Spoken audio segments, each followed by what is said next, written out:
It's the Wednesday Wisdom Show, and you need to know, what are higher dimensions?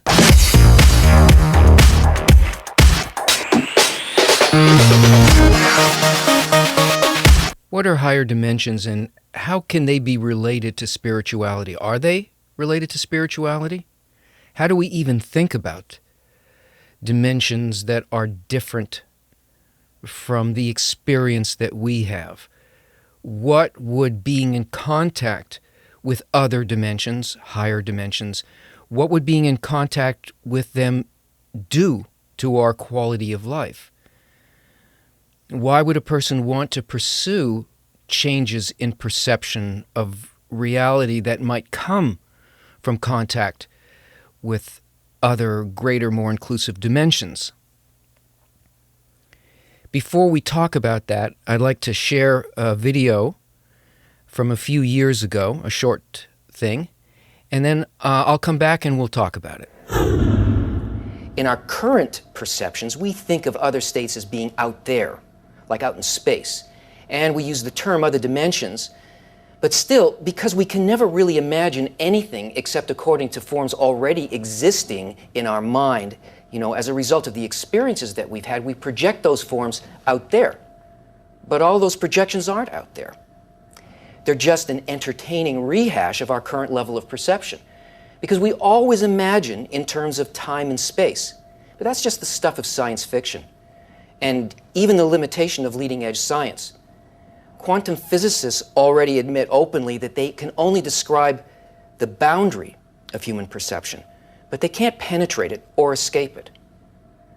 So what other way is there to experience? What do other higher dimensions really mean? Which way's up? Which way's out? Take a look at this thing. You ever seen one of these before? If you haven't, then you should really get out more. If you've never seen one of these things and it looks to you like a random spattering of marks, maybe there's a pattern, but if there is, it's completely abstract, right? Actually, it's not abstract at all. Every mark in the pattern serves a purpose, and the purpose can't be achieved without it. This is a 3D image, and it's encoded into 2 dimensions. And if you use your sense of sight the way that you normally do, you won't be able to see the 3D picture. But there's a method. You have to get up close to the screen and get up close to the screen. Allow your eyes to go closer. Put your nose right against the screen. Yeah, good. And nice nose. And then pull back your head slowly without refocusing your eyes. Right? Huh? So now, if you succeed, then you see the picture. It appears to you. So it's obvious now that the higher dimension always existed along with the lower one, right?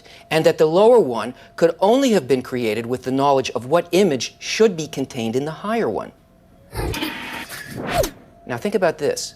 The idea to create such a thing as a 3-dimensional image hidden in a 2-dimensional drawing that would give you the pleasure of effort and discovery and revelation, that comes from an infinitely higher and quantitatively different dimension, one that you could never have imagined by just focusing on dots separated in space on the screen.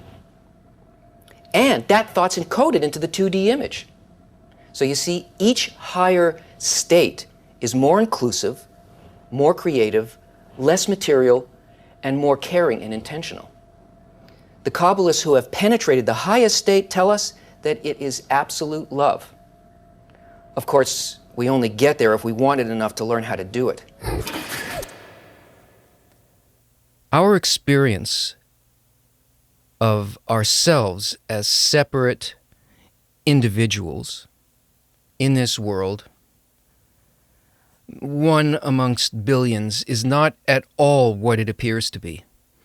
We're created and managed by a single intention. And whether we're aware of it or not, all of that is being managed and connected by this single thought. The dimensions that we imagine are actually just the ascendance from the perception of separation through a shared intention that reconnects the parts, makes them more and more like the cohesive quality behind the whole structure that this intention created. And to climb that in our relationships with each other is to ascend those dimensions. We talk about infinity, space being infinite, or that there are infinite dimensions that physicists talk about, theoretical physicists talk about. But infinity and eternity, according to Kabbalists, is not an aspect of quantity. Innumerable is not something that has to do with number. It is innumerable. In other words, there is a flip. Something cannot be counted and cannot be measured. And when it can't be counted and measured, then what is it? It is a quality. But how we understand quality, this is truly what makes us not understand and grasp dimensions or the transition from a lower dimension to a higher dimension. The more inclusive this quality is, that is, without the expression of separation, the higher it is. So what did we see in that video? We saw that separate shapes are nothing but the multiplicity of boundaries, borders around a quality that turns it into a number. And once it's turned into a number like that, it loses all memory, all sense of what it actually is. And everything appears to be abstract and random. We also saw that by blurring that picture of, thousands and thousands of shapes through our vision into a general picture, we start to look at the whole thing as though it were one thing. We're looking at it qualitatively in this blur of vision. And eventually, the quality of what is there in that field can present itself. And the 3D picture appears because we are relating to the commonality, to what quality exists in that field. We also saw that it is not possible that the particles that were experiencing themselves as separate could possibly have organized that picture that appeared when we looked at it in a qualitative form. That knowledge of what to organize in what way so that it would both be an expression of a field and also able to express itself as a collection of individuals had to come from what you would call a qualitative dimension that is higher than that. And in that higher dimension would be the knowledge of what the outcome would be. How could things be both individual and united? The thought of what would happen to us as we individuals rose up, the individual particles rose up into that general field and discovered that there was something qualitative there, and that the identity of the individuals was not only what they had originally thought, perceived themselves as, but that they're actually at home in this entire inclusive higher dimension. That experience was given as part of the design. And finally, this highest dimension is one that gave this entire creation that we're looking at in the 3D picture, gave it its meaning and direction. So there is an ultimate intention behind this whole thing. And the beginning and the end of the experience come from and resolve back into this intention to do good, to give pleasure in this entire experience. It's that we're seeking for in spiritual dimensions. In the changes that we go through in perception of reality, they have to do completely and only with connection.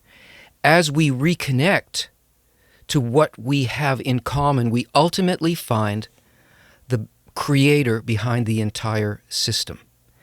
And when we're involved that way, even if we're just searching for it, we partake of that quality of the creator, and we also pass it on to the levels of the dimensions below us. That's what we're after. That's what enlightenment is, and that's what higher dimensions are. And they're not just there only to satisfy our curiosity, but to give us the capability to do the same thing, to pass on that good. A few days ago, last Thursday, Friday, into the weekend, a large group of Kabbalistic students gathered together in the desert in Israel to go through this precise process with each other. They gathered together to build connections of love that matched the intention behind the system that created human life and the world that we see. They gathered together in order to climb up from separation to that shared field, and to make bonds of love, real love, between them and between all of us particles and the Creator that impelled the creation that we live. And they did that because all of those particles that we see, all the other people, they are our soul. And they're all managed by the thought of the Creator. And what we need to do to live a happy and fulfilled life is to feel not just that we are individuals, but to feel actually experienced, directly experienced, that there is this connective force, and that this force is what life actually is.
All